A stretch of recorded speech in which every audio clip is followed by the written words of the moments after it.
Warning. The Dub Talk podcast might contain language and humor that might be unsuitable for younger audiences. Listener discretion is advised. Dub Talk podcast may also contain spoilers for Shonen Maid, or on High School Host Club, and whatever the heck SpacemanHardy gets up to on weekends. And finally, always clean the kitchen after you're done cooking. You don't really want to be visited by the bearded baron, now do you? Anyways, enjoy!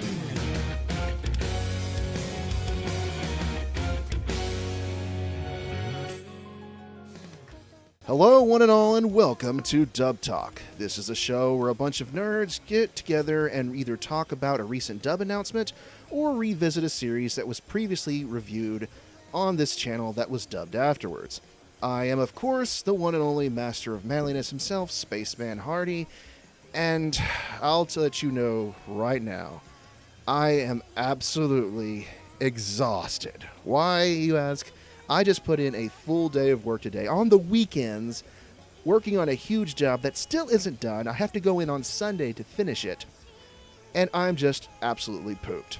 So bottom line, what you're saying is adulting sucks. Adulting does suck. It's just like Red Foreman said, you know, part of being an adult is doing stupid crap that you don't want to do. The only thing certain in life is death and taxes. Yes. That's in that right. one movie starring Meet Joe Black. But this, in turn, does tie into the show of our discussion today, because there is nothing better than a good, hard days of work. And That is very true. that's very much like the protagonist of the show that we'll be covering, which is Shonen Maid. Now, Shonen Maid is another one of the broadcast dubs that FUNimation is putting out for this season.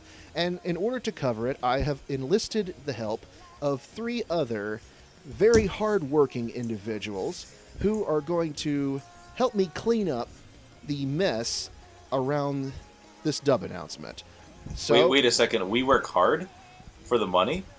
yeah, so we better treat Absolutely. you right.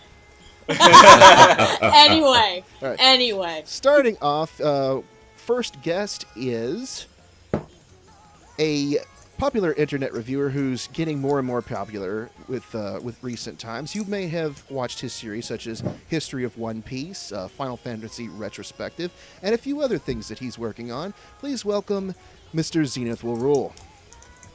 Hey everybody, how's it going? Try the veal. I'll be here all week. Yes. God damn it. All right. Also joining us once again, he has no real projects to push, but our resident troll master, D2 alumnus, and good librarian himself, the wonderful Canuck Sneebs. Why, hello, ladies and gentlemen. I here am the charming butler of sorts to help guide you about the mansion and tidy up all sorts of little missteps and misinformation along the way. Be warned, sarcasm is a part of the paycheck. Right. And are we missing someone? Oh yeah, I guess Lilac's here too. Oh, thanks. I appreciate that. Yeah. The first time I get to do an episode where you're hosting, and this happens. Yeah. Gee, thanks, Hardy. Remind you me know- why you're not in the kitchen again. But Just anyways, be glad that we Because didn't put you I'm in the about maid to, outfit. because I'm not in the kitchen, Hardy, because I'm about to kick your ass right now. Just be glad that we didn't put you in the maid outfit. God damn it. anyways, But I look so much more kawaii in frills, Hardy-san. You know that. I was born kawaii. I don't get kawaii. I stay kawaii. Zenith, ever since he's seen Shonen Maid, wants the maid outfit. He really does. I am going to cosplay as Chihiro at some point. Just not right now. and I just he'll gotta do it. say, you do look really cute without that beard. That rubbish beard just looks so much better now that it's gone. I almost Improvement. didn't recognize him, because funny story, Zenith's here with me right now. So we're recording the episode together. Aww. And she has confirmed that I am Super Moe-chan. I did not confirm that at all. She's not You're denying it. supposed to say yes. Shut up, Sneebs. She's not denying it. All right. Anyway. So who's hosting this again? I'm sorry. Why, of Oh, course, it is not the me. master of manliness, Not me. the testosterone titan himself, the manliest man who ever earned a paycheck, SpacemanHardy himself. Take it away, Hardy. That's right. Thank you very much, Sneebs. So, as usual, we're going to go through the cast, talk about who we initially predicted, who was actually cast, and discuss whether or not we were pleased with the individual casting choices or not.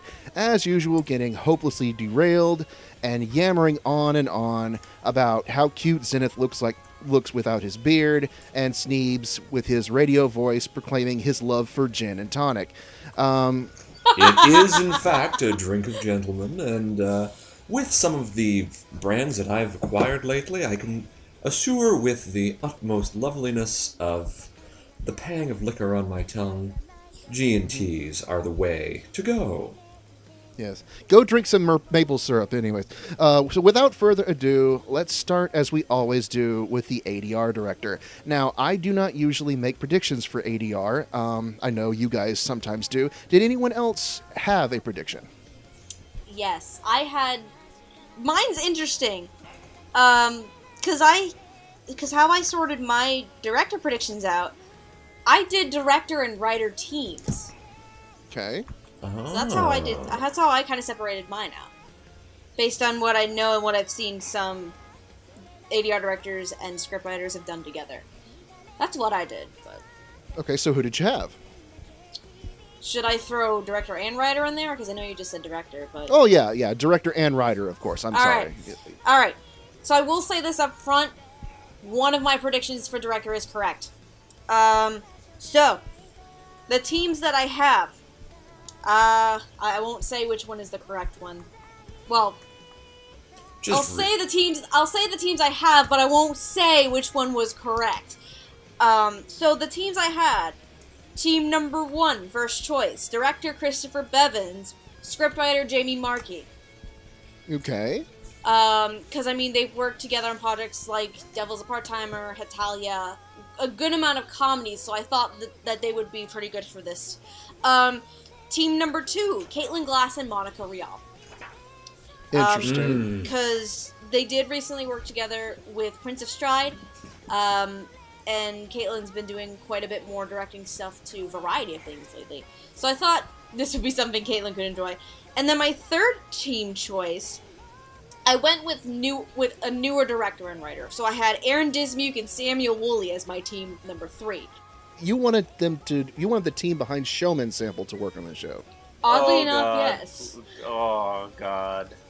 I mean, because Showman Sample? even though Showman Sample was bad, I kind of wanted to see. I kind of wanted to see Aaron in particular get a good shot at something at something decent directing wise. Same with Clifford Chapin, but he got stuck with Divine Gate last season, so what the fuck? I know you're saying Chapin again, Stephanie. I need to fix that. Chapin! Clifford Chapin! Yeah. Fuck! Okay. Chapin. I'm never gonna get it right. I know I'm never gonna get it right. That's I'm sorry. That's okay, nor will he when it comes towards making dubs like that. I also had Yes. a prediction or two. For director. and Okay, go ahead. Yes. Now I don't normally do director and writer because I'm not very familiar. However, I have been watching a lot of stuff lately, mostly for review, and thanks to Lilac. So my prediction was Mike McFarlane as director, and I'll explain why in a second. Okay. And Monica Rial as writer. Okay, so we had one of the same writers. Okay. Now, I picked McFarlane because there's one character in the cast that I wanted to be Mike McFarlane, and as we all know, McFarlane Illuminati, so I wanted him to be the director as well. Then again, that was unrealistic because he's taken on a lot of stuff. But yes, that was my prediction right there. Okay, what about you, Sneebs? Did you have any predictions for director or writer? I predicted that they would be a Funimation employee who would take on a small-scale show that didn't really have the same mass-market appeal of some of the other things, and they'd work with a writer, probably a fledgling. And no, I really don't have anything that can... I'm about to say, that's a damn good prediction. I think Sneebs is right. Of course I am. Sneebs is right. I'm always right. He is in all actuality, he's not too far off from what actually happened. My understanding of this was, this is a small-scale show. I mean, the premise alone could probably put up a few backs, so let's be honest here. A child needing to work in a maid outfit inside an older uncle's mansion. I mean, I've been around the internet a few times. I've seen the depravity to which anime fans can sink, and I know that other people know that too and would be a mite bit uncomfortable with having to actually be in a show or pay attention to a show like that. And give I see where you're going, Sneebs, and I would like to comment on this as well. I'm sure you would. Because, but we'll talk about that. Let's announce who the ADR director and scriptwriter are first. Lilac. I thought you had picks though, Hardy. I did not have picks. I usually don't. Okay. All right. I thought you said you did. I'm sorry. I apologize. Not this time. Yeah. No. Sometimes I do. Not usually this time. But by all means, tell us who the ADR director and scriptwriters are. Okay, script writers. There, as of right now, for the 3 episodes we have watched, there are 2 writers. One is Kristen McGuire, the other is Tia Ballard. Director, because I did get this one correct. It was one half of team number 2. So Caitlin Glass is the ADR director for Shonen Maid. I see. And I think that she is a fitting choice for director. Absolutely. Because this gives me some very distinct, in a way, some Oron flashbacks. And, I believe I made a similar joke today while we were watching. This show was a very pleasant surprise. I came in expecting it to be kind of an ultimate otaku teacher, something I'd like, but I wouldn't be really, really super into. No, I love Shonen Maid. It is one of my top this season. Yeah. It was a pleasant surprise, yeah.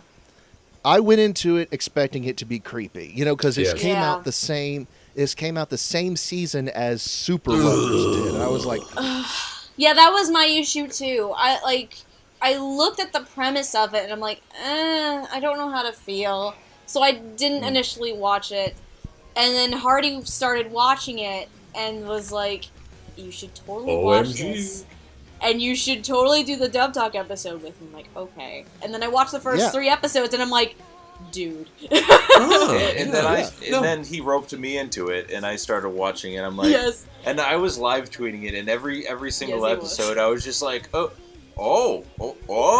Yeah. Oh. I think we all had the same reaction. But yeah, I think the problem is because it is coming out the same season as Super Lovers, which I've heard is extremely terrible. It doesn't exactly have the best premise as well, so this one might be one that people miss out on. And I do think that the opening is a little inappropriate when it shows Chihiro basically dropping his shorts. That's kind of an issue I have with it, but that's besides the point. He also fights giant cleaning monsters. No, well, that he's part is changing cool. into his maid uniform. It's the same thing as a magical girl transforming. True. I'm not bothered by this. I went because I was pleasantly surprised after seeing the first episode or first few minutes of the episode and realizing, there's a sort of shoujo snarkiness about it that tickled my fancy. It's also quite self-aware. Yes. It knows precisely what it is, and it does a lot of not fourth wall breaking, but parody of what it's supposed to be. But anyway, before getting too far, Hardy, I have a question for you. What is Caitlin Glass and our 2 wonderful female writers? What other stuff have they been involved with, sir? Thank you for bringing me back to reality. It's what I'm here director, Caitlin Glass, as a director, has been involved with several shows, some good, some bad. Some of the bad ones are Absolute Duo. Let's see, Chaos Head. Ooh. Negi Mother TV. Oh, lovely. She did sing the opening performance though for that opening. So yeah, I hope. Good job, Caitlin Glass. You've earned your paycheck there. Yeah. Some of her more recent work is Show by Rock. She is director of Riddle Story of Devil, of Prince of Stride Alternative. She most famously did direction. She directed Oron High School Host Club. Noragami Aragoto replacing Mike McFarlane for the 2nd season. She's done a few episodes of One Piece. Again, pretty much everyone has. And speaking of Mike McFarlane, she did also work with McFarlane for the dub of Fullmetal Alchemist Brotherhood. I was gonna say, Very yeah, true. we've got So Bakano, nothing that I we've got have Fullmetal seen. Alchemist. She's done And good stuff. another recent one, because I'm slowly finishing editing, and I know this is coming out so late after it was recorded. Garo the animation. Very true. Very true. Da da da All right, da as- da da da. Yes! Yeah, I'm sorry. I'd be turning into a lion-headed warrior right now and rocking out on a metal guitar, but unfortunately, I haven't had enough gin yet, so... Okay. Give me half anyway. an hour. Anyway, to get back on topic, let's see here. As far as the writers go, Kristen McGuire has not written much. She's done a few episodes of Dagashikashi, Dance with Devils, and this is her third. Oh, Dance with show Devils. that I she's like her working- already. Yep, I think we talked about her when we did Dance of Devils. Yes. With Yeah. Because magical sushi devil. her and Jeremy Lee, I think, at the time.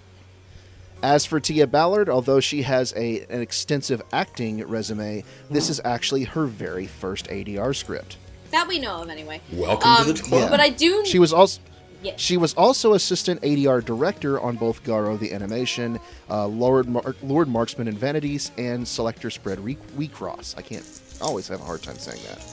Which So anyways- 2 out of the 3, those being Lord Marksman and Garo, both of those were fully directed by Caitlin as well. True, yes. So she's worked with Caitlin quite a bit recently. On the subject of the script, I think the script is fine. It doesn't go into jokey material like other shows this season. That's okay, but it stays pretty realistic, and I think there's nothing wrong with the script. And I think the dub sounds good as far as the direction goes. Honestly, yeah. I have a couple issues with a few characters, but really, it's pretty solid work. Yeah.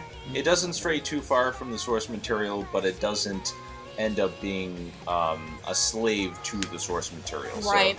It has some room to like breathe a little bit, and in terms of the dub, they make it their own as well. I find that sums up my sentiments quite cleanly as well. The delivery of the shaping of the lines and the layout and scripting of the scene naturalizes just a few little Japanese-isms enough to make them flow more gently, but it's not particularly egregious. They don't throw in on pop culture one-liners or similar wonkiness. They stay close enough to the script to adapt what is a mildly funny, gentle sort of show, and they work within that framework really subtly and really well. And I think we can move on from there. How's that sound? Absolutely. I think that sounds like Hardy-san wants us to do more chores. Iga. Yes. Now put on your maid outfit. My feelings, God damn it. I need to dust my feelings, Hardy-san, for they're all gonna I'll make me sneezy. Achoo. after this, can we have some pudding? pudding. If you're good, Pudding.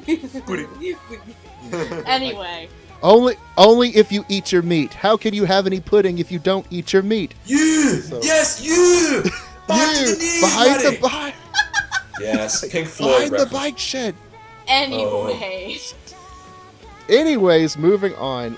Let's start off with Take and Amahara, who are Chihiro's two of Chihiro's friends. We'll get to the third one later. That he goes to school with, and mainly just background characters now, but they're important enough to where they got official announcements. Did anyone have any predictions for these two? I predicted they would be voice acted by English actors, but because they were small roles, I didn't bother thinking more than that. Yeah. Also, And because I I was drunk. Yeah. And I predicted Sneebs being a Japanese. So, Truly, and lo and behold, I was right. And- I'll drink to that. I predicted Bear would drive car. God damn it. And out of the press release that Funimation had, these two are the only ones I didn't make any predictions for. I had predictions for all the other characters on the press release, just not these two. Right. No, I might have said, normally I just default to Ryan Reynolds and Terry Doty, like always. And so I probably would have stuck I'm about with to here say, as well. the one Not- thing I would at least know, like, from just before even watching the English dub or seeing the press release.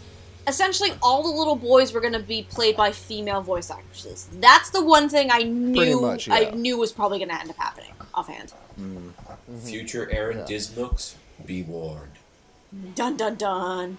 Although, as alternates, I also might have put Afia Yu and Maxie yep. Whitehead in these two, because I have another actress set aside who is in the dub, but I have her cast as someone else. I had we'll get to two that. of that too, actually. Two actresses that I predicted for the same role and was wrong. Right. Anyway. So anyways, Take is played by Kate Oxley, and Amahara is played by Kristen McGuire. Kate Oxley, you no doubt have heard of in such dubs as Psycho-Pass, most famously. She was Misha in A Certain Magical Index. She was Misaki Kirihara in Darker Than Black in Season 1 and 2. She played Pasta in the Dragon Ball movie The Curse of the Blood Rubies. She was in Kaze no Stigma. She was in Nabari no O. She was in Negima and its sequel, Negima? She played the main character of Momo Adachi in Peach Girl. Oh, I didn't remember it was her. I saw Peach Girl like years ago. I completely forgot. Okay. It's That's old an old one, show. yeah. There's no shame in that. I forgot Peach Girl, too. I think I saw it in Yeah, college. she had role. She was Mai in both seasons of School Rumble. She was Korori in Tsubasa Reservoir Chronicle, and a few episodes of Holic as well. As for Kristen McGuire, No relation to Lizzie McGuire. she's a no relation whatsoever, and I'm ashamed that you even brought that. Shame on you.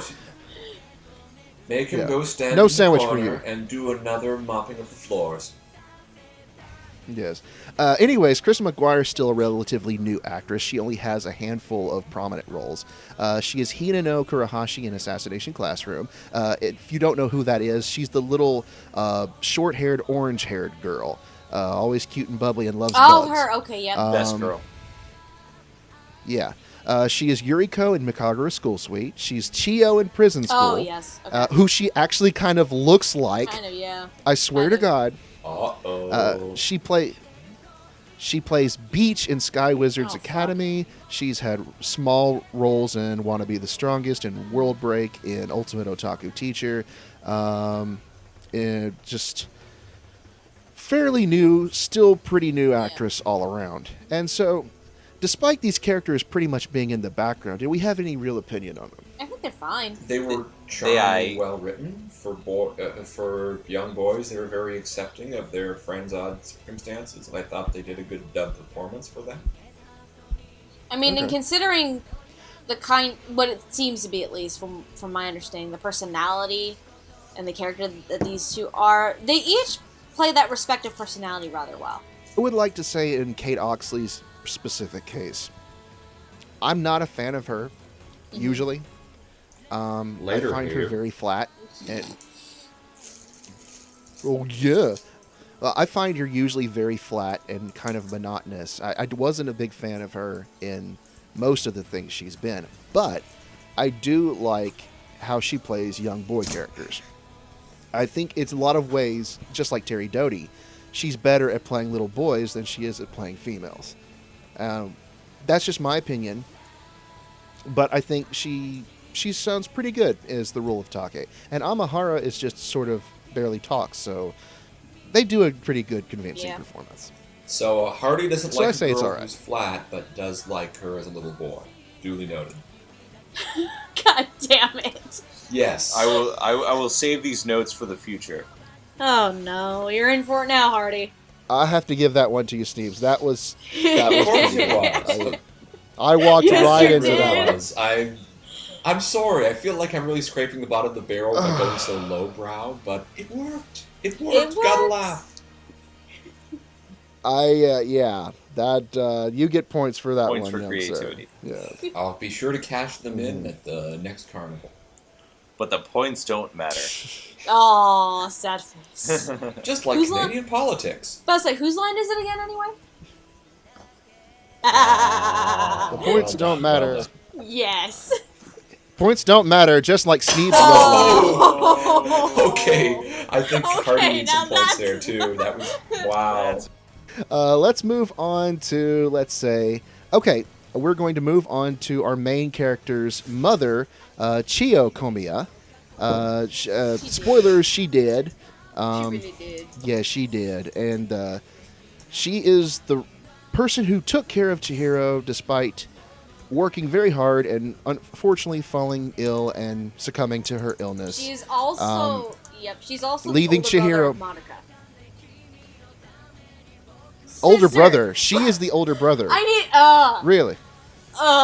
it's been a long week. Yes. And I'm the one who I had to can't bring work this today. morning too, But okay? who was phone? Chiyo is Monica's older sister. Okay. Right. And she's Chihiro's mother and Yes. Monica's older sister. And also She she did. did because she worked too hard. But anyways, did anyone have Yes, any I predictions did. for her? Did anyone get it right? No. Not by a long shot. Yeah. All right, so Lilac, Okay, you I go had first. two. One kind of goes hand in hand with director pick.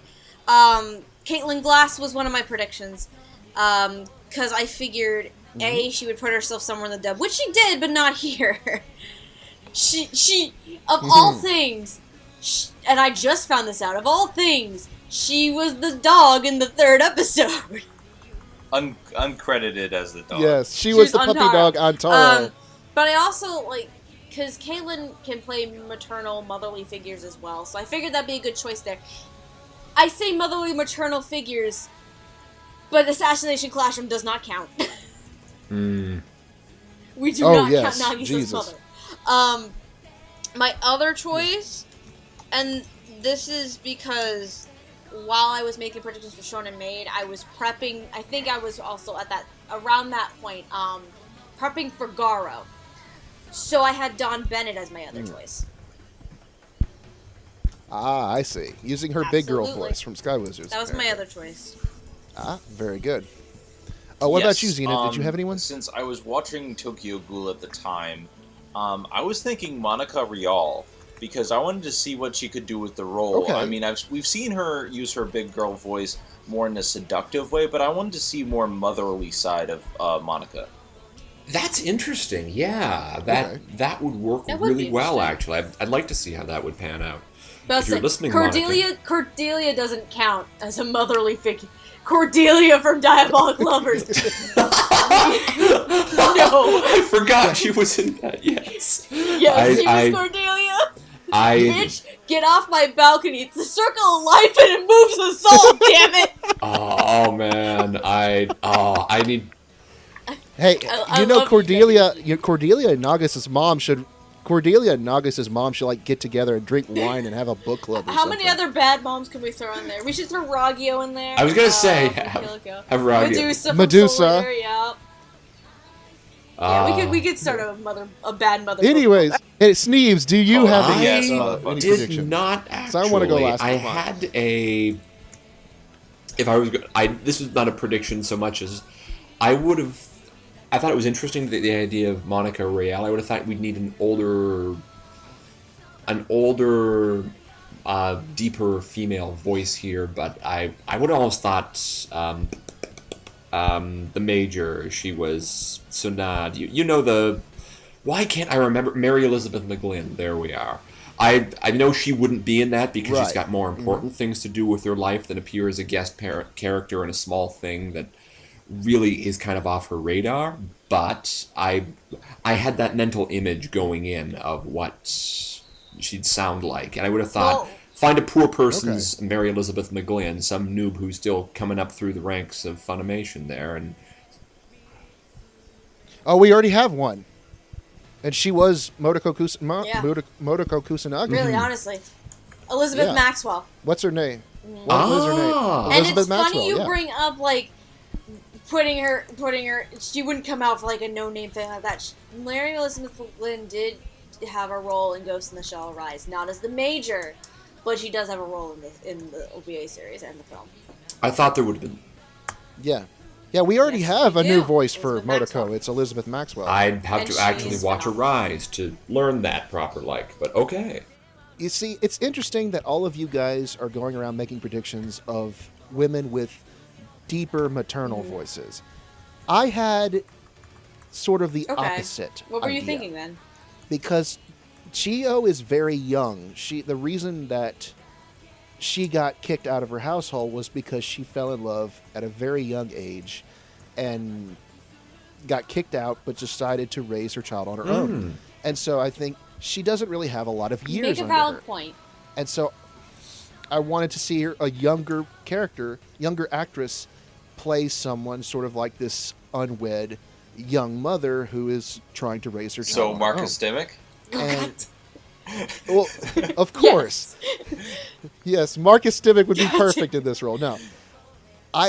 This is the actress. I went completely out in left field. This is actress that I've never heard her play anything similar Okay. to this kind of role. But I have heard her play slightly older voices than she's used to. And so I chose Sarah Oh, Wiedenhoff yes. as Chio. That is an interesting choice. Yeah. I'm stroking my Right, beard because right she- now, thinking about this, and it makes a good deal of sense. You're stroking something else.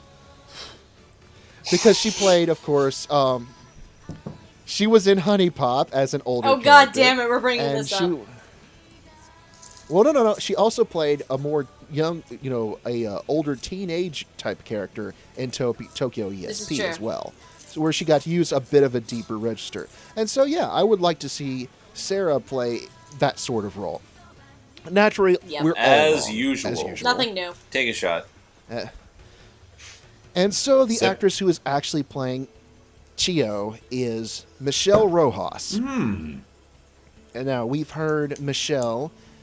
She doesn't have many major roles under her belt, but she has quite a few. She is Toko in... Well, no, she's Toko Yada in Assassination Classroom. She's Toka in Data Live. Basically, she voices a lot of characters named Toka. She's Mikoto in Gonna Be the Twin Tail. She's Aiha in Noragami Aragoto. She's Suzu in Riddle Story of Devil. She's Chio. She's in Shonen Maid, of course. Koala Viper in Sky Wizards Academy. She's Nashiro Yasuhisa in Tokyo Ghoul Route A. She's cast as Naria in a future dub, which we'll talk about later. Almost gave it away. Oops. Almost. She's been in Show by Rock, Red Data Girl, Psychopaths, Kami-sama Kiss. Just still relatively new, but she's been in quite a bit in the past few years. And so, from the little we've heard from Chio, what has been our I opinion? like it.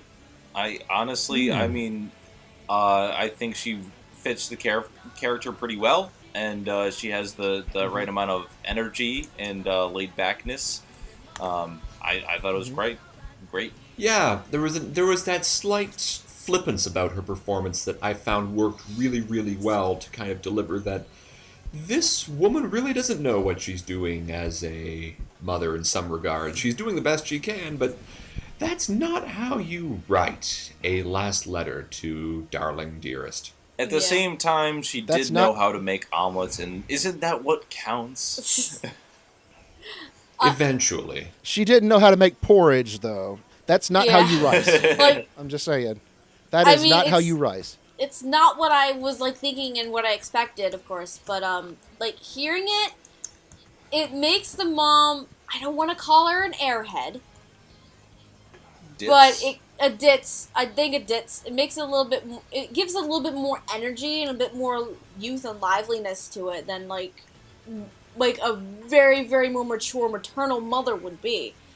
So it for in that regard, it really works. Yeah, I also like that she has a slight rasp to her voice. It adds a bit of an edge, sort of. Yeah. I don't really know what I'm doing, but I'm Totally. trying my hardest. And Adulting. yeah, Adulting sucks. yeah, adulting sucks. does suck indeed, and parenting is even worse. So Oh. And that, boys and girls, Yeah, is why no, I'm I still think- single. you and me both, brother. Oh, Hardy-san, I'll always have Anyways. a place in my heart for you. Sneebs and With heart. beer. Sneebs and my Hardy, my favorite OTP. You don't see it, but I'm making a heart right now with my hands. My favorite OTP. And the fan art just flowed Yes. afterwards. Among other things. Oh my. Anyway. All right, next Oh one. my. Anyways, moving on before this gets even worse. Let's see here. Let's move on to Yuji Hino, who is the third of Chihiro's friends in school. He's the one who's seen a bit more often than the other two. Has a bit more of a role in the main story. I would probably call him And, more of the best friend of Chihiro out of the three. Super best right. friend. Yeah. Yeah, he's the BFFs for Yes. life, yo. And so, has a bit more airtime than the others. Who did we predict for Yuji Hino? I got nothing. I had two. I had one. Oh yes, I did. I had one. This is where I put Terry Doty at. Okay. Yeah, I can see that. That makes sense. Yeah, because she usually plays a lot of characters similar to Hino, little boys that a bit. I don't want to say that he's a bit more mature for his age than the others are, and yeah, this is where I would put someone like Terry at. Yeah, I can see that. Yeah. What about you, Lilac? I had two. Both are wrong. But you'll understand when I say now that I'm gonna kick myself in the pants later. My first choice was Afia Yu. My second Okay. choice was Leah Clark. Ah, So, because we know both of them can play little boys. We know they both can. Afia was my first choice, though, between the two. Because I felt like Afia's little boy voice would kind of be in a similar register than what I would see Yuji's as. Leah, not so much, but like I was trying to wrap my head around who can voice little boy characters and who, because I had a feeling Shonen Maid was probably not going to be, again, not probably going to be one of the top tier shows for the season for broadcast dub wise. So I was like, who like can possibly voice a little boy character who would actually be available and who would want to be a part of this show? So that's why I had both of them in there. okay. What about you, Zenith? Did you have anyone? Originally, well, I actually have two, now that I think about it. The first one was something that I originally had for another character, but I decided it would be better for him. Austin Tyndall, I think, would be a good choice, considering, again, I was watching Tokyo Ghoul at the time, and I think he has a younger boy voice that would work. And then I also put in Marcus Stemmick, because I... What? Yes. What? Because I want to see Marcus Stemmick in something. Oh, He needs to have a bigger role in something. You want our Uncle Marcus to play a 10-year-old. Yes. It Here's gets Okay. him a job, Hardy. It gets him employment. Here's the thing, bringing up Marcus, because at the time of recording this episode, the English dub trailer for Barakamon came out.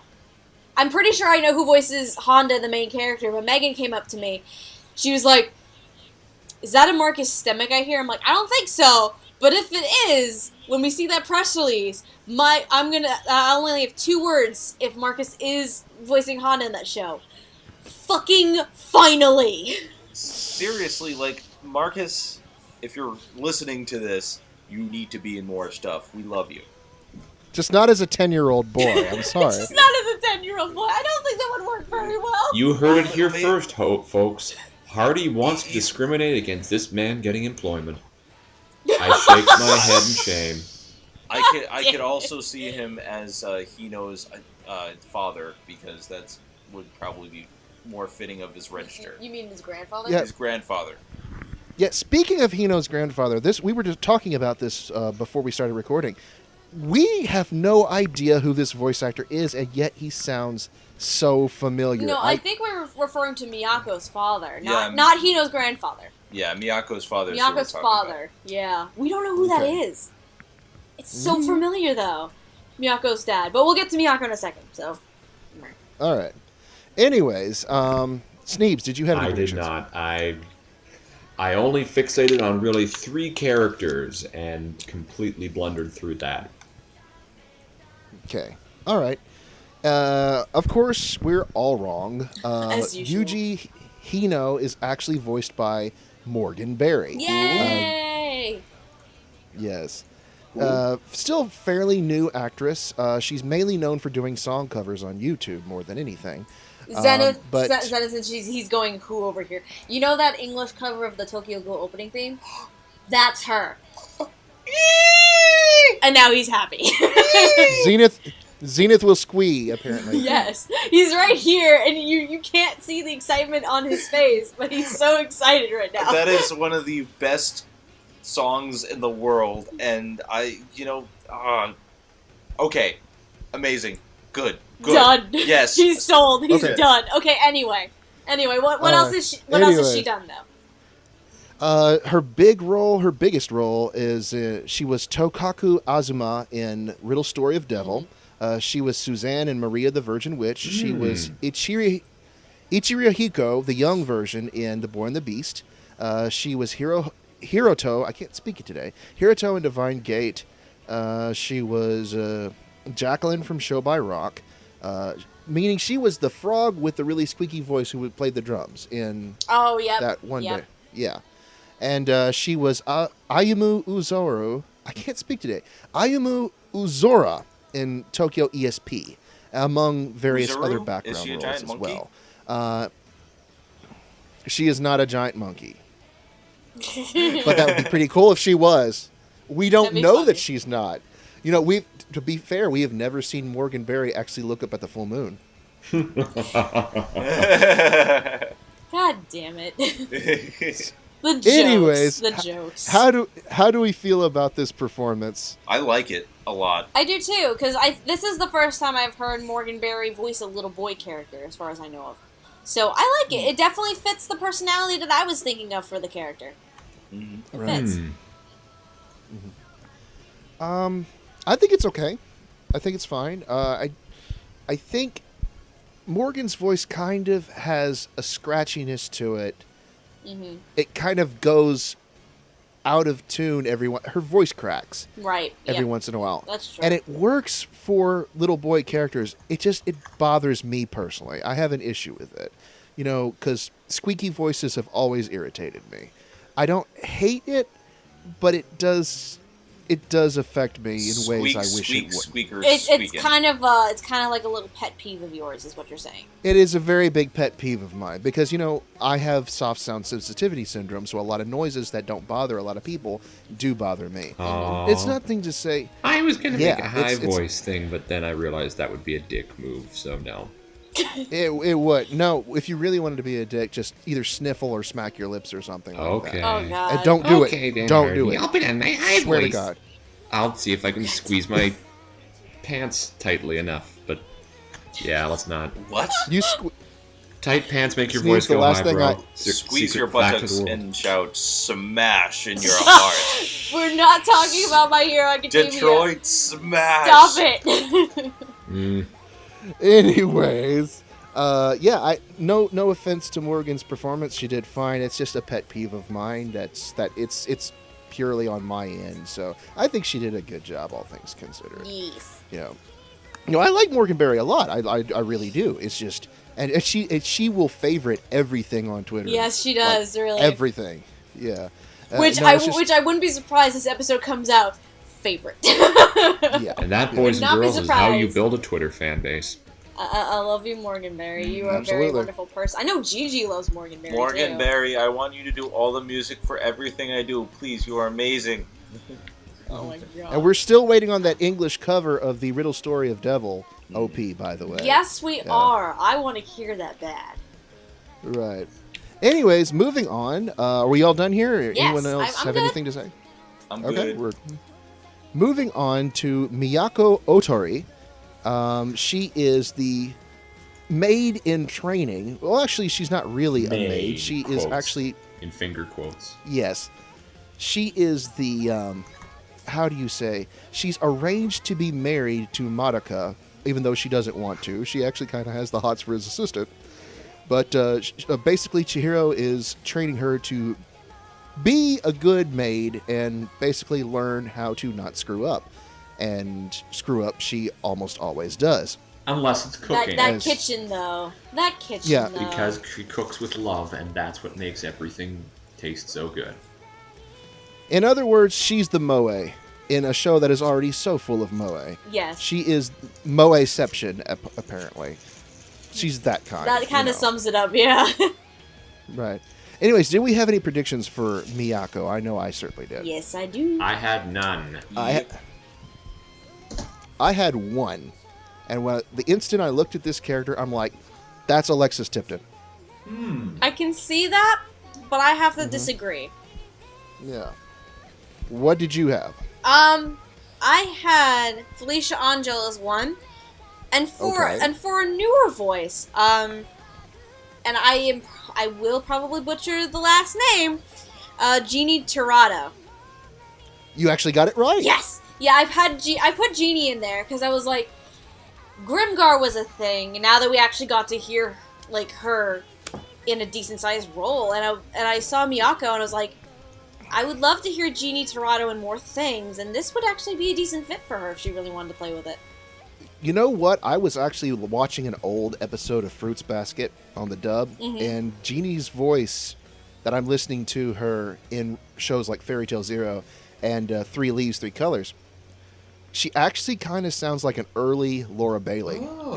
If you go back and forth between Okay. Fruits Basket and Three Leaves, you could definitely notice a similarity in their voice structures. Okay, I'll have to take a look at Yeah. that. But anyways, it's not her. But Zenith, did you have any predictions? Yes, I had Tia Ballard because the devil is a part-timer is a thing, and she played Chio in that. And I looking at the character and listening to the Japanese voice, I figured, okay, that seems a little bit similar. But I also put in Felicia Angel as well, just in case. Yeah. I mean, I could definitely see it being Tia. I think I had her as a backup prediction, but my main one was definitely Alexis Tipton for sure, because she's definitely got that moe maid outfit. Moe Kyun? Yeah, pretty much. Sneebs, do I dare ask who you nominated? I'd already said I didn't have really a nomination. I've already picked 3 characters, and she wasn't among them. Okay. I'm sorry, I wish I could be Okay, more creative, well- but I just thought, I suppose you could say Monica Rael again, but I mean, I can keep repeating that time and time again, and eventually it would be right, and that's kind of a waste. I was like, I didn't want to default to Monica. Exactly. I really didn't want to default to her, yeah. Yeah. But she's done that character type so often, she likes to get some variation in there, so yeah. Yeah, everyone likes variation, you know? Yes. Apparently, except the director of My Hero Academia. Oh! Did I just hear a burn we're not gonna sound? go there. Because Hardy just got a fire quirk called Snap Tongue. Do I hear the mob coming in now with their pitchforks and torches? Cause I'm gonna be meeting Colleen at the end of the month, by the way. So just to, oh, I'm that's not going to. right. She's going to Yeah. Anime Blues, isn't she? Yeah. Oh no.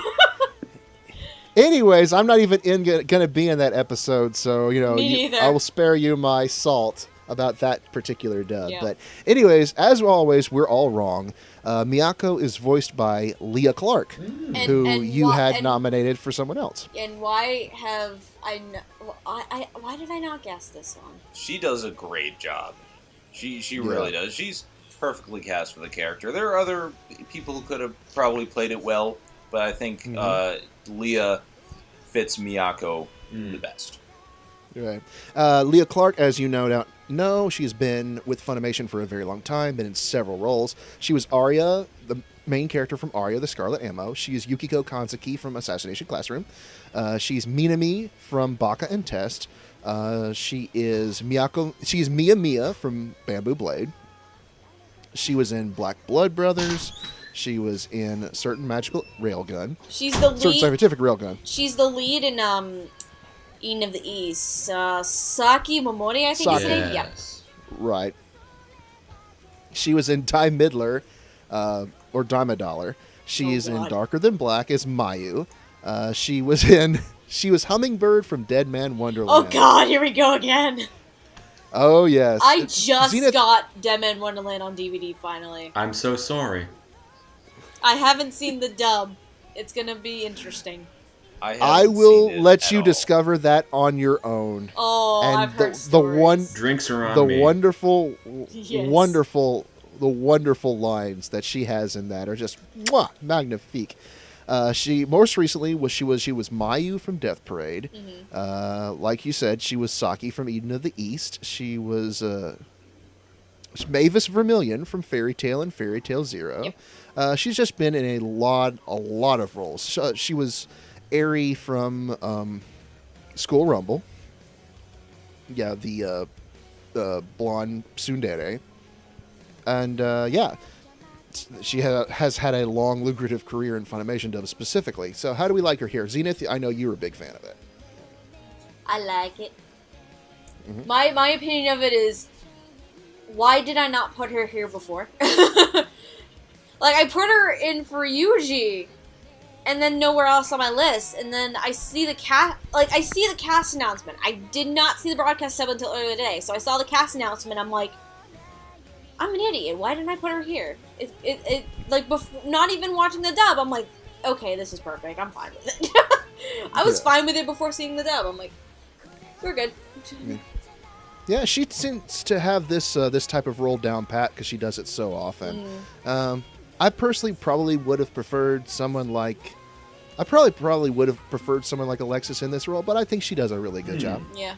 You know, all things considered. What about you, Sneebs? This was also one of those that I did not have a prediction for. Well, I mean, what is your opinion of the performance? I found it worked out quite well. I thought she fit nice and well into the sort of role. It flowed into her nicely. She could deliver the lines with the pep that she could do. I really had nothing to add towards it other than it worked quite nicely. All right. Shall we move on to the big three? Yes, let's move on to the main three. Starting with Keiichiro Shinozaki. He is Marika's assistant, sort of his butler, Pudding. almost. Pudding. Pudding, Pudding. who loves Pudding. pudding. Yes, Pudding? yes. Oh my god. He really loves pudding. He He does. has to get rid of Monica's cats every time he tries to bring them in. Because Monica's allergic. Yeah, and he hates dogs, which is mean. Anyways, who did we predict for Keiichiro, for Shinozaki? Oh god.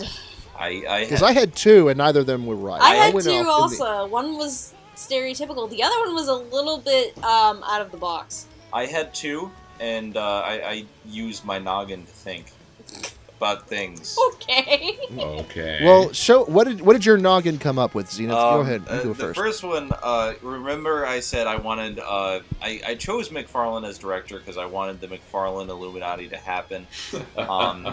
I wanted McFarlane in this role because I had, again, just seen Tokyo Ghoul and he played Amon, and that seemed a very similar type of voice.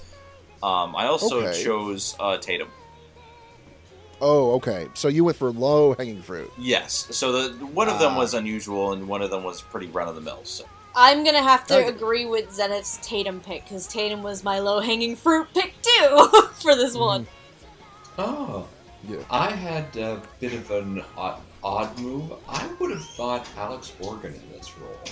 Here's a funny story. My out-of-the-box pick is Alex Organ. Ah, good. Brainwave.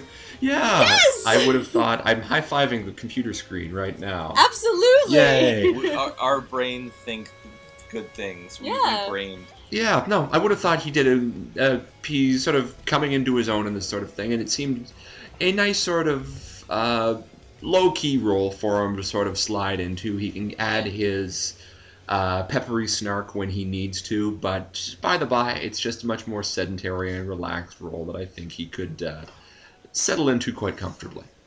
Yeah, and my thought process with Alex Organ, like, the character himself seemed like something that could work with his vocal range, but at the same time, I don't recall Alex Organ really being involved in comedic roles. Exactly. Mm-hmm. I would have. So, the only one that comes rather close, but not by much, would be Zed from Blood Blockade Battlefront. So I was like, okay, let's try and put him in something that's pure comedy. And see what happens. What you talking about? He was hilarious as Shogo Makishima in Psychopath. he was a barrel of laughs. I mean, quoting Titus Andronicus he's like a riot. that, slitting He's someone's riot. throat arbitrarily. He was comedy gold. Comedy gold. I would have joined the Shogo Makishima book club just to have his withering wit. I would totally join the Shogo Makishima book club with you. I would totally do that. If we ever get a chance to go to a convention at some point, I honestly think we should do a sketch that is the Psychopaths book club. But that's neither here nor there. Yeah, I would have thought that is a brilliant idea. But yes, Alex Organ. Alex Organ would have been very good in this role to give him some more comedic range and put out feelers in a low-stakes show that would let him broaden himself and do more fantastic things. Yeah. Yep, try for more versatility and variety in his work, yeah. Okay. Can I go? Yes. Please? Yes. Okay. What do you got? I thought I had two. I actually have three. Oh. Now that I remember. Yeah. Okay.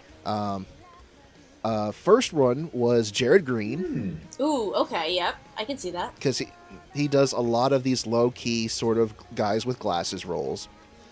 My second choice sort of bounce off each other, and they're both very out of the box. Probably not what you would expect looking at this character. Okay. But I had both Tyson Reinhardt and Chris George. Ooh, those are interesting picks. Chris George, I can definitely see it. Tyson's a little bit of his range is a little bit different, so that's an interesting one. They're both raspier than what you would expect, but I think that would have been a nice contrast to this character.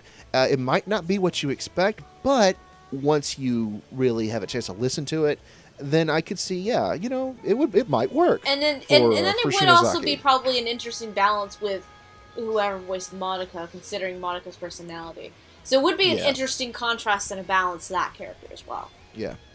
Speaking of interesting, let's talk about that. Let's talk about this, because all of our predictions actually make more sense than who was actually cast. Yeah. The guy who is actually playing Shinozaki is the one and only Todd Haberkorn. No, you gotta say it right. You will address him as your Lord and Savior, Todd fucking Haberkorn. The joke is never gonna die. It isn't. Unfortunately, my parents are home, so I can't say it. So, anyways, so you hear that first, Caitlin Glass? Hardy called you out on casting Todd fucking Haberkorn in this role. No. No, she's not calling him out. I'm not calling her out at all. I'm saying that out of any possible predictions we might have had, this is the most surprising, because you don't see him play this role hardly ever. Mm-hmm. And in my personal opinion, this is Haberkorn. Well, first of all, let's talk about what Haberkorn has been in, and at this point, it's more like what Haberkorn has not been in. Yeah, because he's been in a lot. Obviously, he is, major characters in Ouran High School Host Club, and Hatalia. He was Firo from Baccano. He's currently in both Ajin and Knights of Sidonia, which you can watch on Netflix. SAO. He's an SAO. Thank you for reminding me. The only good part about SAO, that goddamn performance in the English dub. Oh my god. No. It was the bloopers of that performance of the English dub. That too. Yes.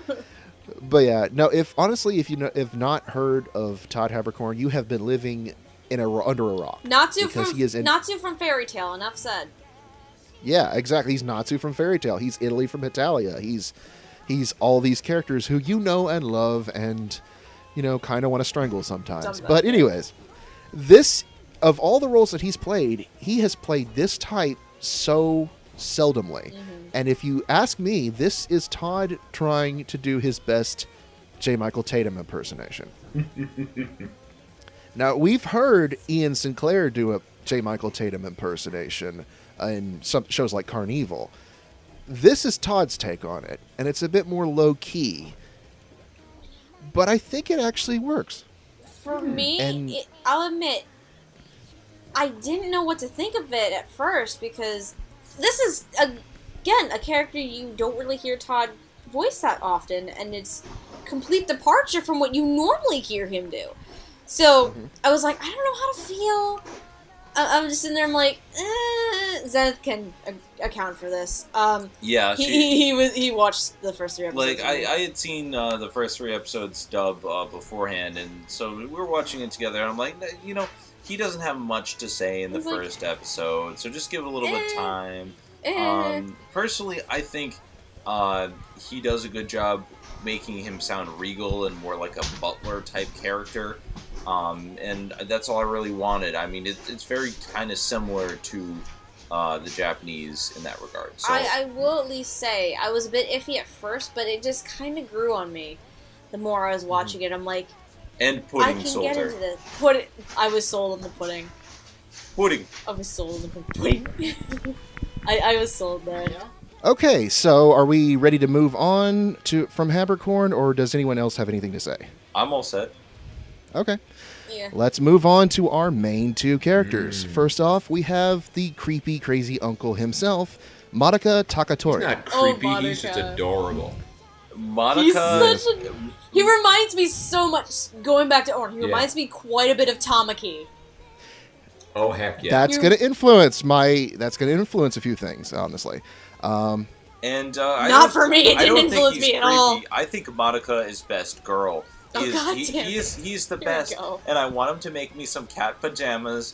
And is it too much to ask to have someone who actually cares about people? By the way, the one reason why I like Madoka so much, he's a costume designer. Mm-hmm. As someone, of course, I went to school for theater. That made me so happy. Yeah. Because, like, you don't exactly see references like theatrical, like, designer references at all in anime, really. Like, I would say outside of acting, but that's all I was like, yes, you are my spirit animal right now. I would say that Madoka, at first glance, may come across as the creepy uncle, and he does occasionally do things he probably shouldn't. Yeah. But there's a reason for them. He's not a crazy uncle as much as he is just a nagging mom. He's a man-child. Yeah, really. Yeah. He does creepy things, but there's no ill intent behind it. He's lonely. He wants... Yeah. He honestly wants to be a parent loved. And a friend. Yeah. He's even though he does from a great loss, and he had been away from his sister for so long, and he'd wanted her to reach out and ask for help for so long, to the point where when she passes away, the only thing he can do is help the only person who's close to him, and you know, he does his best to act like more of a sisterly, motherly figure. Right. Yep. He wants to. He just is a big old child who is trying to grapple about with this whole being an adult thing, and finding being a parent is the best route he has to do that. Oh my god! I just realized, Madoka is Michael Jackson. You just realized that? Yeah, I saw that for a good long while there. It's like, yep, this man is totally Michael Jackson. I'm not gonna say anything. 'Cause it's a thriller. God damn it! Thrill of the night. God damn it, guys. I'm gonna disagree about the Michael Jackson thing, but yeah, I'm gonna disagree there too. But anyway, see, I like Madoka, but unlike Michael Jackson, because Michael Jackson's career kind of spluttered out because Invincible was anything but. And let's be honest here. Michael Jackson made me a little uncomfortable. True. Anyway, I think made a lot of people uncomfortable. Yeah, predictions. anyway. Okay, like I said earlier. Believe it or not. Okay, go ahead. That's as many as I had 3 3. ones. I know, right? Mine are kind of ranging across the board, actually. I do have a default, but Did you cast Sexy Josh? he was not my default, but he was my first choice. 'Cause fuck it, he can play anything he wants now. Okay, we gotta do it. Don't. No! The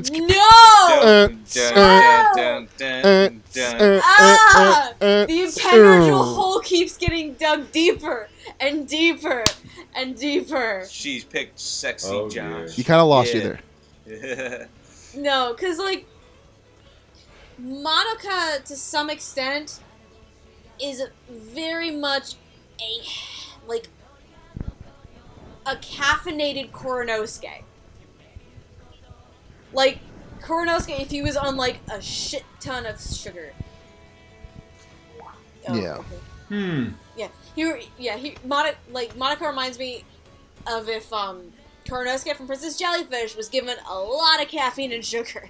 That right. makes sense. Mm-hmm. And I know Josh can play characters that have so much energy and life to them. And again, the guy has been, like, surprising everyone recently with a variety of things. So I could guess him at anything I feel like he could, that I feel like he can handle. Okay. I'm just gonna say that. So, who were your other two? Second choice, for something a little bit different, oddly enough, this is the oddball one. I had Justin Briner. Oh, really? He was the oddball one. Because I wanted to see him try for something a little bit different. Because has he been in a comedy, actually? Justin Briner, Because he did Grimgar, he did Seraph, he's in Garo, he's in Princess Stride, but, not as this kind of character. I don't think he has been in a major role in a comedy yet. No. So that would be something completely different for him. I see. And then my default was Ian Sinclair. Okay. Ian was my default, because we all know he can handle comedies. We all know he can. This character in particular would just be an interesting take for him to handle. I feel like his take on Monica would have been very interesting. Oh, okay. All right. As for my predictions, I also had 3, and Josh Greeley was one that I shared with you. Yes! But I also had Jerry Jewell. Ooh, yeah. That would be good. Yeah. And because he's done these sort of silly hyper roles before in other things. But I kind of went back to the Oron connection, and that's what influenced my first my choices for my first 2 characters. And I kind of saw Tom. You mentioned him being Monica's sort of like an older version of Tamaki, and so yeah, I kind of said, maybe Vic Mignogna could play him. Okay, That's fair. going to be one of my picks. Seeing this, I couldn't help but imagine Vic Mignogna in this voice. And try as I may, I couldn't think, yes, it's basically a flashback to good old Oron days. That for me was just, I couldn't see any other part in this role, and was somewhat disappointed when the real reveal came around. But I kept expecting Vic. Mm-hmm. Honestly... What about... Oh, no. Zenith can go. Sorry. My bad. Most of mine have been said. Vic Mignogna and Josh Greeley. So... I actually had a pseudo 4th choice, because I kept thinking about this as well for a little bit, but this was mostly after I saw the cast announcement, and who ended up playing him. But my pseudo 4th choice, because I thought for a minute that I had predicted him before, and then I looked at my list earlier today, and I'm like, I didn't predict him? What the hell? My pseudo 4th choice was Aaron Roberts. Now that I think about it, that would have worked really well. Uh-huh. Yes. And after seeing the casting announcement, because the person who is voicing Madoka and Aaron Roberts were both in Dance with Devils. So my brain went there, and then I was like, Aaron Roberts could have been a good choice too. I think I did predict him right. I predicted him right. Look at my list. Damn it, I didn't predict him. But yeah, Aaron Roberts would have been a good choice as well. As well, we're all wrong. So Lilac, I want you to tell the audience who is playing Madoka Takatori. Oh God. What's the best way to put this? I think we need to go back to Seraph at the end for a second here. Okay. Because we should absolutely talk about that one character that was so important, and he shows up in 2 episodes. It's Seth Magel, just so you know. Oh, Stephanie, you know I love you, right? Yes. But Zenith, let me borrow your fedora real quick. Can I borrow that? Let me put this on real quick. I have spares. Okay, awesome. Let me put my fedora on. Sneebs, Zenith, Yes. I'm going to need you to give me a heyo after I say this, all right? Oh, god damn it. All right. On it. All right. Well, actually, confirmed, the name is Seth McGill. Seth McGill. Not Now- Fuck Magil, names. not Magi-ol, because he sounds No. Magi-Cole in his voice acting Oh. magic. Mr. Seth McGill McGill. is... But yes, McGill. it is confirmed Fuck to be names. Seth McGill I is know. playing the role Going of back to Monica Clifford Takatori. Chambers, I'm gonna keep fucking up his last name for the rest of You're time. breaking up, I already really. know this. Mr. Clifford, I apologize. I will keep screwing your name up forever. Seth McGill, Monica is the role you were born to play. This Yes. is perfect, and I knew this was going to be good dub.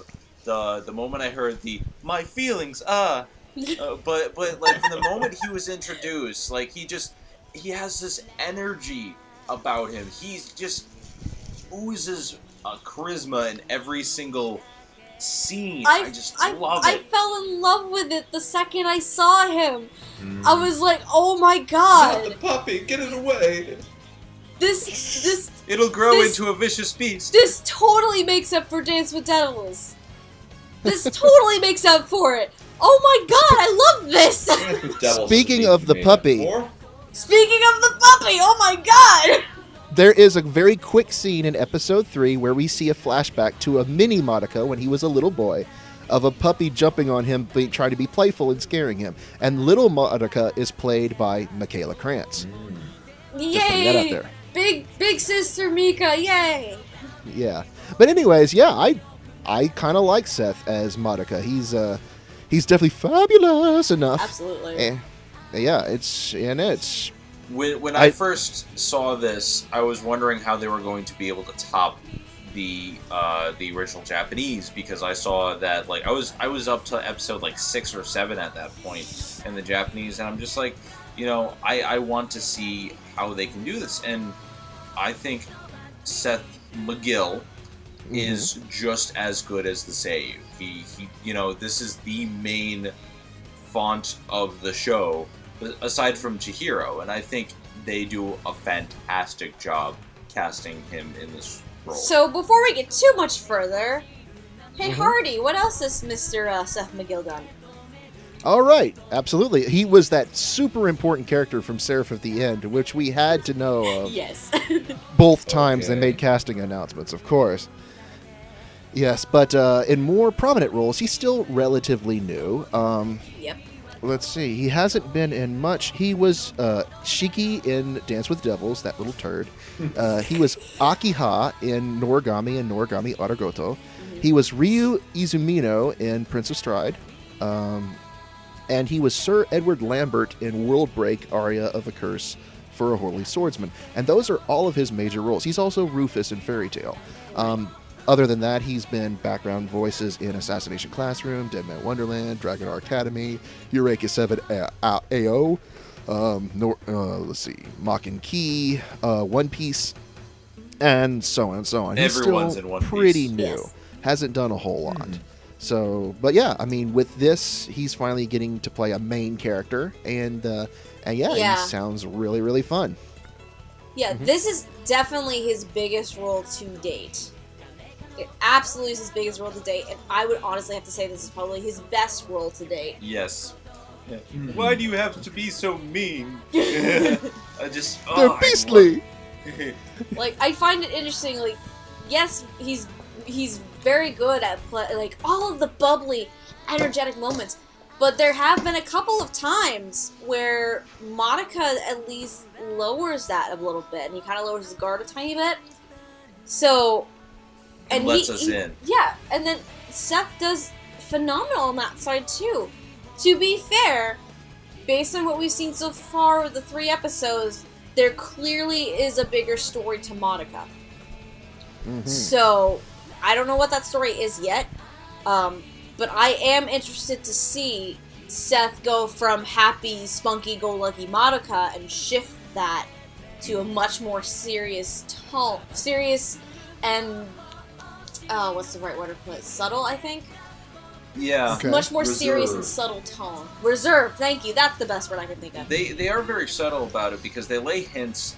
Having seen a little bit further ahead, they do lay hints early on about what's going on, what happened in the past. I don't know the full story myself, I have my but own basically, opinions on there's a that. lot going on behind the scenes, and I do have to say that I have pretty a much bet. called a lot of his motivation Bet early on. About how this works.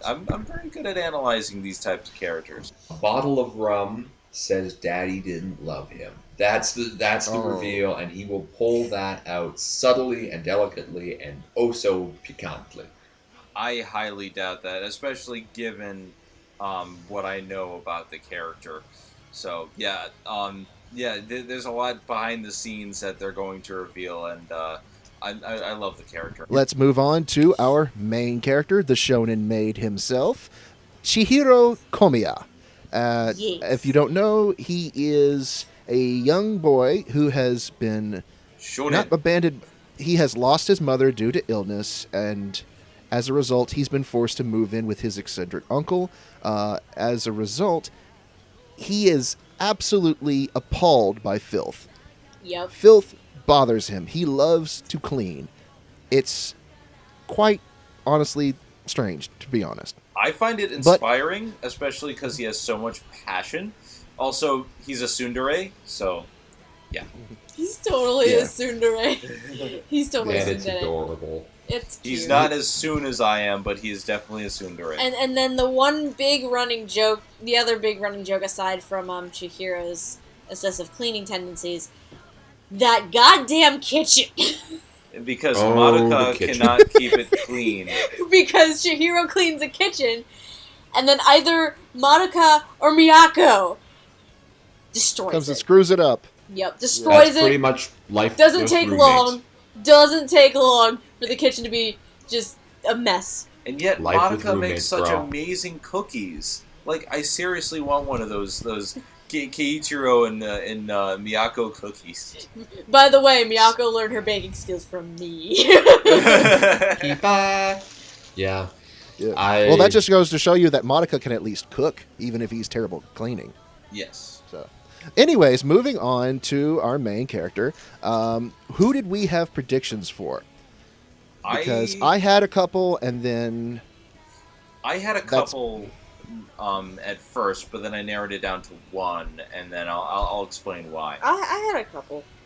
yeah, for me, going back to the connection to Auron, is I kind of wanted to see sort of a reunion between Caitlin Glass and Vic Mignogna. More reunions. And so- Yeah, and so I had Caitlin as one of my predictions for Chihiro. But then I also kind of wanted to see Morgan Berry get another lead role. So Ooh, I put okay, her yeah. here as well. Yeah, so those are my two, Caitlin Glass and Morgan Berry. What about you, Lilac? I guess you could say I went default, but also with someone more fairly new as well in that regard. Default would have been Brina Palencia in this case. Okay. She has played little boy characters before. I mean, Black Butler is obvious one. I wouldn't say out of the box pick because she has played little young boy characters at this point. And we did actually bring her up not even 5 minutes ago. Michaela Krantz is my other choice for Chihiro. She was my other choice. Because I liked how she sounded as Ryu from Snow White. I still need to see what she did for the character that she plays in Black Butler Book of Circus. No, I'm still not going to say what, because as of now, I think that episode is kind of in the works. I don't know. Things have been crazy hectic, but I really wanted to see Michaela in more things. And, like, kind of get major roles as well. So I was like, okay, let's put Michaela here. Let's put her here. Right. What about you, Zenith? like I said, I originally had 2 picks, and then I narrowed it down to 1, because my original pick was Austin Tyndall. Now, Really? We're back to guys voicing now, guys. I understand that they do a lot of, like, girls doing guy voices, and Chihiro is more like more young boy, but I originally watching Tokyo Ghoul, I'm like, maybe Austin could pull it off, but then I decided Hino was a better fit for Austin, and then I settled on Clifford Chapin. I think that would be a better choice for Chihiro in my original predictions. Those are both really odd picks. Yes. I will say this, Zenith. After watching Dimension W, you really, really don't want Clifford Chapin voicing a little boy. After Gangsta, you Yeah. really don't want Clifford Chapin voicing a little boy. I'm sorry, Clifford. You're wonderful and adorable, but no.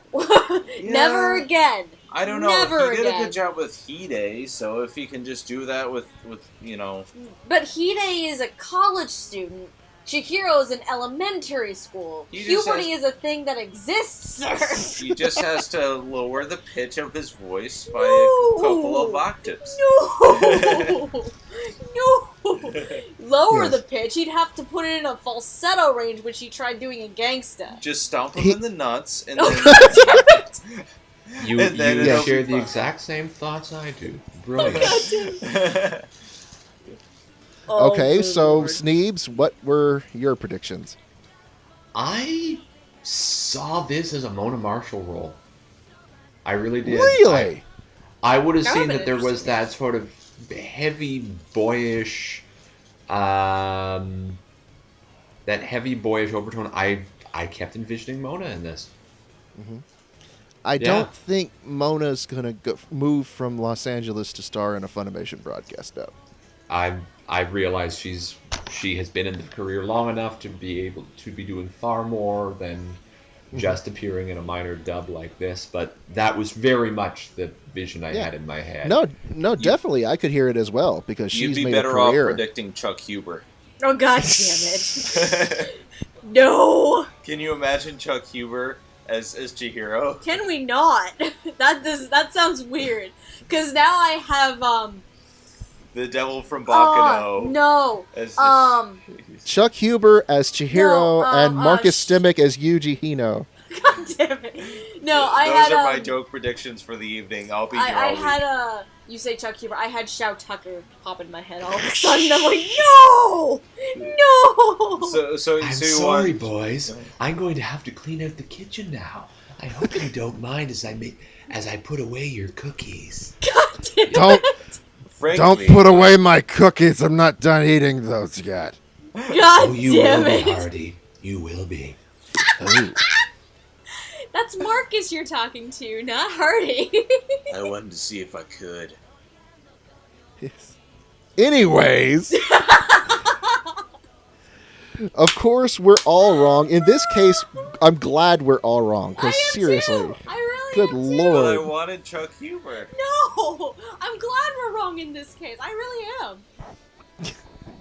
Anyways, Chihiro Komiya is actually played by the lovely and adorable Afia Yu. Which, Aw. going back to Leah Clark and Miyako, why did I not put Afia here? I'll give you Why? a reason. The same reason that I didn't choose Colleen Klinkenbeard. Not because they're bad voice actresses. No, far from it. It's just sometimes they seem a little bit off to me in this type of role. Well, here's the thing. First of all, I don't recall Afia being in an actual leading role. I've seen her in major roles, but not a Yeah. leading role. That is very true. This is her very first lead role. Mm-hmm. And Yeah. Congratulations. honestly, Yeah. I think it's well deserved because I think her Chihiro is adorable and I love it. Yeah, I think 95% of the time it's fantastic, but there's just a few moments every so often where I don't feel it sounds natural, and I think a lot of it is when Chihiro's shouting, like when he first got to the kitchen, and the fire was in his eyes, like the lines he said right before that, like those very couple lines I thought they just didn't sound natural to me. But it's See, a very minor gripe. I have the exact opposite opinion, in fact. I think when Chihiro is speaking in his normal register, it sounds a bit forced. When he's actually showing more emotion, you get to see just how good of an actress that Afia really is. Yeah, I'm not saying she's a bad actress at all. I'm just saying some things sounded off to me. I still think this is a great dub, and I think as Afia grows into the role, maybe for like the official release, it'll be fine. Honestly, I'm completely fine with it. Just minor gripes. So Hardy, what else has Afia done? Well, I'm there's glad you Afia asked. for that. Oh, shut up. Kudos to Jamstar for that one. She's Ryo Nakamura in Assassination Classroom. She has done roles in A Certain Scientific Railgun. She was Yukari in Divine Gate, in other words, the dub that was better than the show itself. She was Kanon in Guilty Crown. She was Meika in Mikagura School Suite. She's Rita in Rage of Bahamut, which we've already covered. She was Eri and Gezi in Robotics Notes. She was Yuzuki in Selector, Infected Wheatcross, and Selector at Spread Wheatcross. She was Mikuni in Shangri-La. She is Holmi in Show by Rock. She's the GOAT! She's the GOAT in Show by Rock!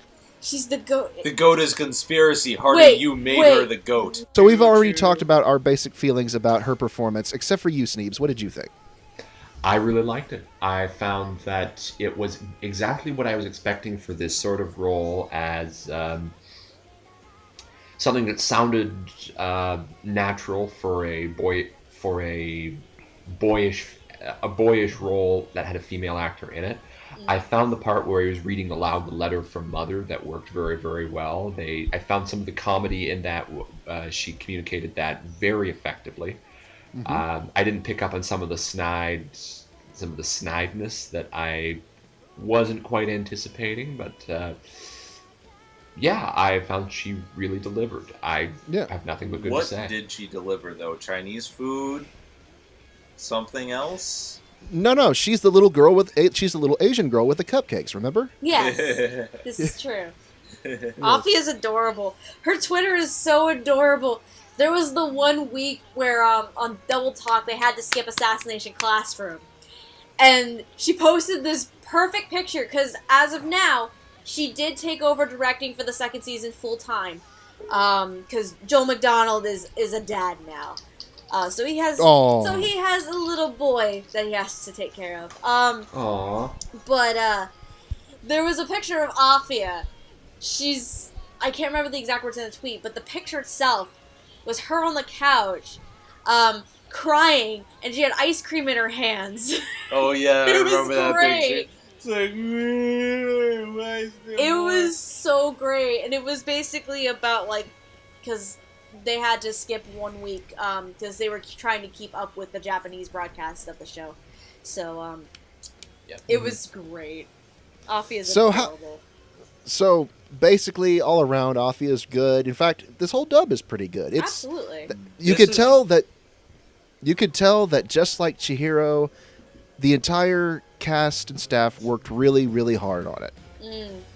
It is more than just a solid dub, in my opinion. I think the strength of the three main characters really carries it, but they have such a great cast overall that never really feels like any one person is doing better or worse than each other. It's all around. They're all giving passionate performances, and they all care about what they're doing. And in a show like this, in any other season, you might not have as many people passionate about such a small project like this. This is a fantastic job. And might I add, we still have roles that we don't know about yet, right? Because we don't know who's going to play the boy band in the end credits. Yeah, so we don't know that part. It's a very good cast overall. Very, very much good variety here in terms of the casting. Because again, we have Afia, who has not had a leading role before. We have Seth McGill, who hasn't really had a lot of big roles to date. Habercorn doing something that he doesn't normally do. Yeah. Like, not only is it, like, taking well-known older voice actors, it's bringing in some of the fresher ones, the ones that aren't utilized that often, and putting them in places that you may or may not expect them to be. And right now, for these 3 episodes, I think it really works. And having seen a little bit more, yeah, it definitely does work. I'm 100% sold. Shonen Maid, like I said at the beginning, is one of my top current ongoings right now. And as soon as this is released on Blu-ray or DVD, hopefully it is, I'm picking this shit up. Oh, more than likely they're going to release it. I am picking this up. I would imagine probably sometime next year they would release it. I'll just want to comment on that, Zenith. They've already said that if it gets a broadcast dub, it's like 99% confirmed to get a physical release. Well, Funimation, you can expect me to... They're going to get your money. You're going to get my money, you're going to get a review, it's going to be good. Oh, no. Yes. So what would Barry have to say on Shonen Maid? Oh, no! So there's this guy, he's a young boy, and he's a maid, and he's all cute and stuff. I didn't really care too much about him, but that Monica guy, he can make me an outfit any day of the week. It wouldn't even matter if it was cute or not. He can make me anything. Would he make you? Would you be okay with that cat pajama suit? As long as he puts the Red Sox logo on the front. God damn it! That's all I need. Okay, Barry needs to go home now. Bye, Barry. Oh, don't touch my Coke Zero. I see you eyeing it. I took the last one already. Dang it. But yeah, I absolutely think it's really solid. This dub is really solid right now.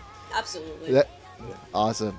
And so, if you too would like to appreciate this solid dub, you certainly can.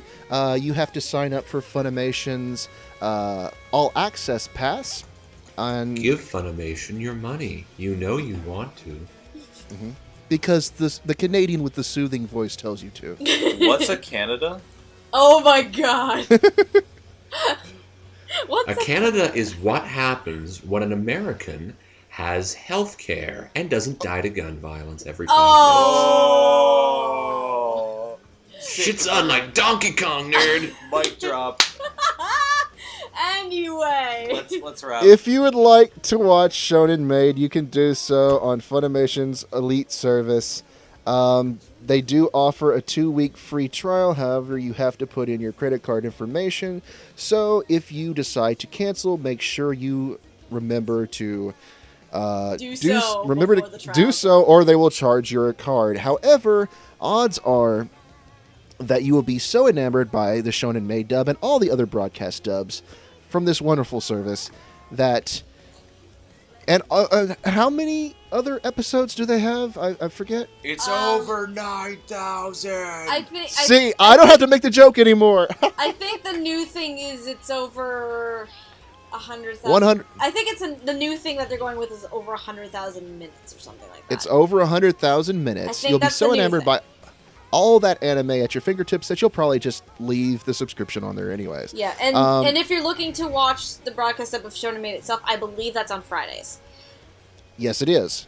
However, there have been a few episodes delayed due to both the earthquakes. Episode 3 was delayed by a week because of the earthquakes.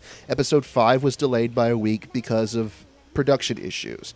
And so Shonen Maid, unfortunately, has a bit of a history with getting delayed. So just be patient with it, and eventually you'll be able to enjoy the entire show. To be fair, the delays haven't been very long. This isn't like One Piece level delays where you'll get like maybe 3 weeks or more. So this is pretty solid in terms of its production schedule. Exactly. And so, anyways, that's basically all. Do I have to say anything else, Lilac? Is that basically it? Otaku on? Not yet. If you are interested in at least seeing Shonen Maid in general, the simulcast is currently ongoing, and that is free. You don't have to have an Elite subscription for it. And as of now, I do think, if I recall correctly, the first episode of the English dub is free. You don't have to be an Elite subscriber to see the first episode of the dub, but after that, you do have to have the Elite subscription. Yes, that's something new they're doing this year, is for the first episode only, you can watch the first episode in English absolutely free. They're doing that for My Hero Academia as well, and I think, and You Thought There Was Never a Girl Online, I think they're doing all three of those. Yep, they are. I have tabs for, like, broadcast dubs and shows like that, and yep, Netoge does have that as well. I would imagine that Three Leaves and Endride would as well. Which is a great thing in my opinion, because after one episode of My Hero Academia and Shonen Maid, you will want more. You will. More. Honestly, after one episode of a good amount of Funimation's catalog, you will want more, to be quite honest with you. But we're totally not spies for Funimation or anything. Totally, no. As I sip my coffee from my Funimation mug. We're totally not Funimation. Yes. I don't want to refer to us I don't want to refer to us as Funimation whores, but I am totally not endorsed by Funimation. Wink, wink, nudge. Wink, wink. Anyways, before we go, let's talk about our future projects. Zenith, what have you got coming up in the coming weeks? Well, by the time this episode airs, I will probably already have this out, but right now I'm working on the next history of One Piece. It's the Buggy Arc Overview, which is entering final editing. I'm about a quarter of the way done with it right now, so it'll be out by the time this episode airs. Hey, Zenith. Yes. When's the next history of One Piece? It is when it ever... never. It is never coming out. We had a conversation about this over lunch earlier. Lord.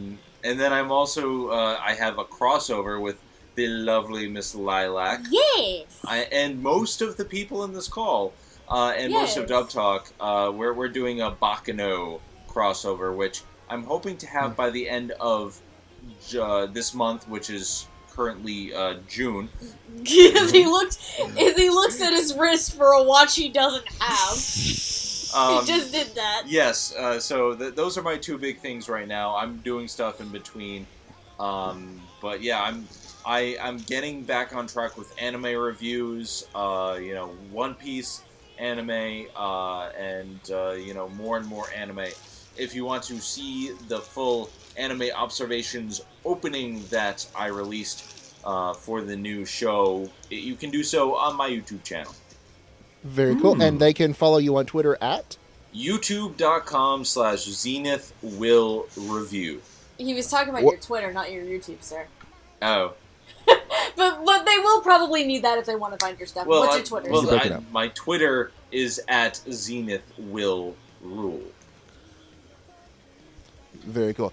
And Sneebs, what about you? What are you getting yourself into lately? Besides a lot really of trouble. good, a lot of trouble, probably. a lot of good gin and weed. More than a fair amount of alcohol abuse, but I have recently unlocked my Twitter and made it open to the masses. You can follow me online at Uncle Azrael, Uniform November, Lima, Charlie, Echo, Alpha, Sierra, Romeo, India, Echo, Lima. And you too can listen to the fine twitterings of the greatest troll to ever swim the internet's waves. Zenith is As best. well, there has been madcap talk about me perhaps running a tabletop role-playing game for the good people of Dub Talk, or for the good people of Dub Talk, the good people of this podcast, which is Dub Talk. What am I saying? Well, this is the first I've heard of that. Flub Talk? Flub Talk, yes. No, it's Sub Talk. It was mentioned briefly. Sub It was Talk. mentioned...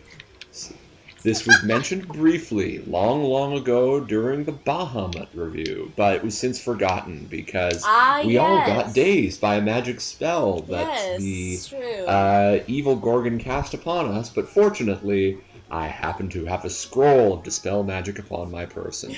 I'm just shooting about the breeze here. I don't have much planned for my online Japanime life because I have too many real-life things to occupy my time with. But I can always come up with something to engage my fine friends with. And As for me, you could reach me on Twitter at SpacemanHardy. You could also find me as the moderator of the FUNimation forums. I'm usually there dealing with trolls and spam bots and jerk faces. But if you want to come by the forums and just say, hey, you chat with me, and as long as you play nice, we could always be cool. Please go on there and actually say something substantial. That is always welcome on large-scale forums like that. Go and hang with Hardy and say, I really have quite enjoyed your reviews on Fist of the North Star. I think that was a fabulous show because of this, and this. Yes, absolutely. And you can also follow me on Twitter, where I post lots of goat pictures. I'm currently going through 366 days of Bleach, and it totally sucks. I also am a huge Final Fantasy. 366 days of goats. Exactly, which doesn't suck, and you should all follow that hashtag, every one of you. And also, I'm a huge Rukia is best girl, Hardy. Ha ha ha! My ass. Yoroichi says hi. Like Donkey Kong. Yoroichi says hi. Yachiru. I'm also a huge Final Fantasy nerd, and I'm constantly posting fan art of Tifa Lockhart. In fact, you can look at my awesome commission that I had done. Oh my god! Of everything that I love, and yeah, that's basically me. I don't put out reviews or do anything like that, but I'm a pretty cool guy. So follow me and have go nuts or whatnot. And I can't help but feel like I'm forgetting something. What am I? How did I know the joke was gonna come back? Because it was terrible, and Hardy can't come up with something more imaginative. Probably because it's this first hosting of an episode while I am actually here. Because all the other episodes he's hosted, I have never been here. Yeah, love you, boss lady. Yeah. If You're fired. Get out! In terms of stuff that I am currently working on, oh good lord, what have I been working on? Because outside of Dub Talk, of course, I have been working on actual anime reviews again, so woohoo! Because right now, as of now, I'm working on my massive review week that I'm hoping to put up some point this summer. I've watched 2 out of the 5 shows that viewers picked. 1 script is written, 1 is not fully written, and I have started the 3rd series out of the 5. But other things, currently, as of right now, you can see me do things on Infinite Rainy Day, as I do help out with seasonal reports and stuff like that. Shonen Maid is not one of the shows I was assigned, though I probably should have requested to take it on now that I've seen the show afterwards.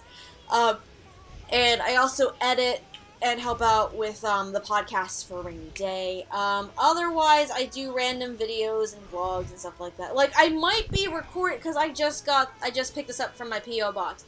I might be recording an unboxing of this new Loot anime crate. And I might help. Yeah, you might.